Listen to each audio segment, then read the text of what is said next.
at some point of my life, pinangarap ko din. Maging na mayaman. Maging mayaman. Pero hindi ko alam kung paano.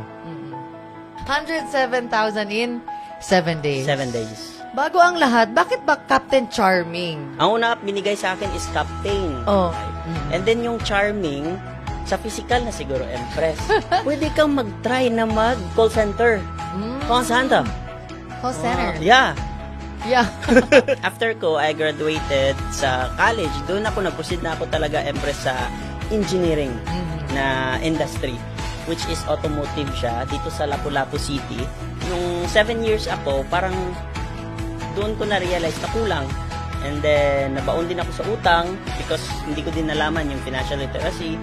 Sobrang ganda ng Elites Empire.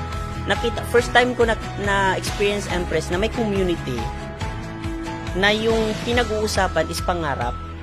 Thank you so much. Sobrang pasasalamat ko sa Elites Empire.